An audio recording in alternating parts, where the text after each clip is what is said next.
Is this, my head's cut off? Let's go back a little.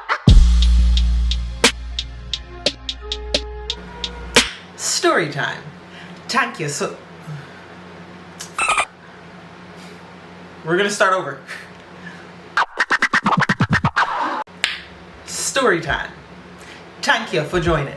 So some time ago, I started telling a story on my other platform, one of my other social media platforms. And I'll just do a really quick recap so that we can slide right on into the continuation of this story.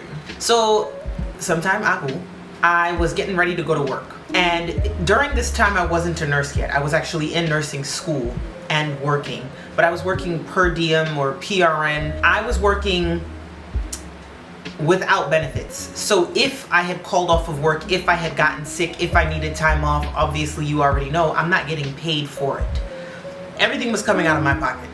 Okay, as far as school was concerned, as far as certain expenses were concerned, and I couldn't afford at the time to call off from work. Don't get me wrong, I had a beautiful support system in my family, but that didn't mean that my family was in the position to pour money in my direction. You know, I had to do what I had to do. I'm saying all this to say, my grandmother called me and said, "What you doing? Getting ready for work. I think you better call off for work tonight." Yo. I basically explained to my grandmother at a, much less detailed degree, because she is family and she already understands what's going on, that I could not afford to call off. For those of you who have Caribbean people in your life, you know that the next response wasn't even an explanation. It wasn't her trying to reason with me or explain to me why I should call off. All she said was, "You hear what I'm telling you? You need to call off for work." So I went into work. For obvious reasons. I don't know if you've been paying attention so far. And as I'm walking onto the unit, I'm just glimpsing. I'm just looking into some patient's room, and I just happened to look into one patient's room where this gentleman was leaning over the edge of the bed to pick something up. And I was like, oh, no, no, no. This man is about to fall out of the bed. And I walk in and I was like, "Sir, please let me help you. What can I get for you?" And so he leans all the way up, like he sits up nice and slow, and he looks at me like he was, surprised. And he's like, What a pleasant surprise. "Oh, he's about to try to hit on me, this old man." Stop. Just hang tight. We'll get what we can get for you. In the meantime, put your legs back in the bed. Try not to do anything on your own. Wait for us. Granted, I don't really know anything about this man, but having been a CNA at the time, working on these hospital units for as long as I had been at that time, I was well aware that a lot of older patients in the hospital, unfortunately, are confused and are usually trying to do something that they shouldn't be doing, and something that they cannot handle doing, and something that'll likely put them in physical trouble and everybody else in a bunch of other kinds of trouble.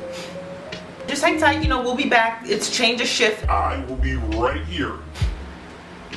So I step out the room, I go to the nurse's station, everybody's sort of huddled at the nurse's station, everyone's getting ready to hear that, beginning of shift huddle and to then do change of shift report. It's just the natural order of things. I just made a really quick statement. I was like, I don't know who had room 29, but he's trying to get out the bed. He's not super steady, he doesn't look super stable. I don't know what his history is, but maybe just somebody keep an eye on him during this huddle. So the charge nurse, who was giving a quick report to the night shift charge nurse, looked at me, along with a lot of other nurses at the nurse's station, and he was like, "Actually, room 29 has passed away.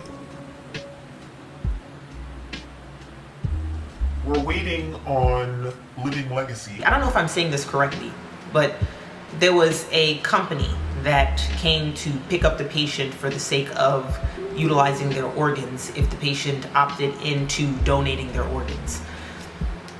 Hopefully I said that right. Anyways. We're waiting on Living Legacy to come pick up the patient. Are you sure it was 29? Okay, well maybe it wasn't 29. Maybe it was 28. No, I was assigned room 28 and I didn't get any admissions. Nobody's in that room. At this point, no one's really moving or making any attempt to try to help me understand what exactly it is I'm talking about, because they are absolutely certain that this patient in room 29 is no longer amongst the living. So I was like, will somebody come on down there with me? I spoke to somebody down there. I'm not losing my mind. Day shift charge nurse, whom I'm very close to because I used to work day shift, was like, Let's go down there together. Nobody else moved. we go down there, we walk into the room, and what are we met with? A deceased patient. The same patient that I asked to please put his feet back in the bed and wait until we are done with change of shift for us to come in and help you. This patient does not have a heartbeat, because I certainly did ask my charge nurse, because I didn't have a stethoscope as a CNA, to borrow his stethoscope so that I can check to see if I hear a heartbeat, because I knew I wasn't losing my mind. He was like, Ashley, like he was not at all taking me seriously. He was like, this wasn't the patient you were talking about. You weren't talking to this patient because you see that he's dead, right? yes, I see that. Yeah. It's too late for me to try to brush this off as something else. So he puts his hand on my shoulder. We have to come up with a name for him. We'll call him Jacob, my charge nurse. Jacob says, Ashley, I know you have a lot going on. I know you have a lot on your plate. Is everything all right? I did have a lot on my plate. I did have a lot going on. But I wasn't going crazy. I was like, yeah, I'm fine. You need to go home. And then I remembered that my grandmother had told me, You hear what I'm telling you? You need to call off work. y'all. But I couldn't just go home. I was still thinking about the money, and I was also thinking, I can't just go home. Like, this is, no, I gotta save face. Whew. So I stayed. And for those of you who have been in this situation before, sometimes a deceased body often does sit in a certain position for a certain amount of time before the appropriate people are there to pick them up. There are multiple different procedures. If the patient was expected to pass away, if there was a plan, if the patient was on hospice, there are so many different ways to handle a deceased patient, whether it be through the hospital, whether it be through home health. It's just, and sometimes, a lot of the times, things don't always go as planned. So maybe an hour into the shift, I had already gotten a report. I was going around just doing my rounds, checking on patients, seeing if the ones who are allowed to have water and food, if they wanted ice water or ice chips or a snack, or if the diabetic patients wanted their nightly, snack. As I'm walking into another patient's room, I see someone standing down the hall trying to get our attention, and that's usually very common. If there is a family member that's trying to get back onto the unit and the security guard isn't allowing them, they try to get one of the staff members' attention, and they're like, hello, hey, can you let this man know that I'm allowed to be here? And so I look down the hall,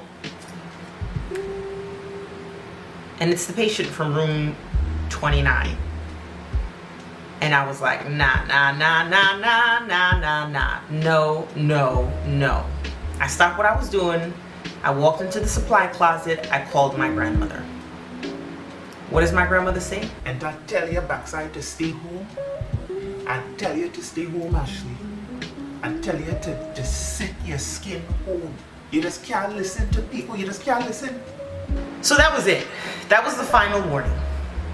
That was my strike 3. Strike 1 was Granny telling me to stay. Strike 2, well, y'all heard about strike 2, and strike 3 was literally what had just happened. That was, unfortunately, it took all 3 strikes. I went to the charge nurse and I was like, look, I can't do it. The night shift charge nurse, because the day shift charge nurse that I told you guys I'm really close with, what did we name him? Jacob? He had already left. But she looked at me like, Yeah, I kind of figured. We know you have a lot on your plate, and I'm thinking, dang, these people were discussing my episode. I'm not crazy. I'm going to explain to y'all what my grandmother explained to me, and I feel like I had explained this in a previous episode, in a previous story time video. I got my stuff. and I was getting ready to leave the unit when I called my grandmother back. Walked out of the unit from the other side. Did not attempt to make eye contact or pass that room at all under any circumstances. And I was talking to my grandmother, and my grandmother was like, Ashley, you have to remember, certain things are well aware of what you carry, of what you possess, of what is in you. And they try to feed off of it. They try to access it. You're coming from a long line of prayer. You're coming from a long line of people that channeled into their spiritual awareness, their spiritual strength. It's strong. And the spirits that you are surrounded by, they feel that, they're aware of that, and they try to access it. And because we are connected, I can feel when that's going to happen. Listen to what I had to tell you. Listen to what I'm telling you. You needed to sit your skin down. so I'm like, well, is everything okay? Is something inside of me accessed?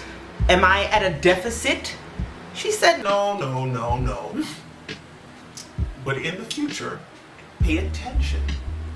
Strengthen your own spiritual awareness. Pay attention, Ashley. y'all, it's hard to pay attention when your bank account is in the deficits, okay? It's hard. It is hard. Sheesh. Anyways, I said all of that to say, pay attention. If there are people in your life or certain activities that you're doing that lead to you feeling spiritually and emotionally and mentally drained, cut it out. Cut them out of your life. Shed yourself of it. Free yourself of it. You don't want to be weighed down. You don't want to be at a spiritual deficit. You always want to be at a solid, strong, like persistent, confident, reliable place where your spirit is concerned, because that's all we're operating with.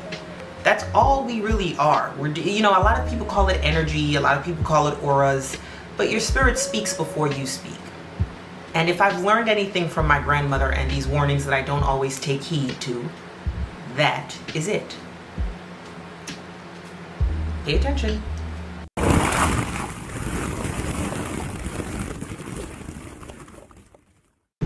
Thank you for joining. Join the next episode. And also click that link beneath. Hit the subscribe. Tell your friends. Tell your mama, your daddy, your cousin, your auntie, your uncle. Tell everybody. And explore all the stuff that I have gotten my hands into. I started a storytelling podcast where I am basically telling a story. It is an audiobook. And each episode is just a chunk of the book, because a lot of you guys have expressed to me that you don't always have the time to read the things that I have written. So I'm telling you the stories. Click the link below and go explore. And explore my editor, my audio engineer, my producer, Blake Wakebeats. Thank you.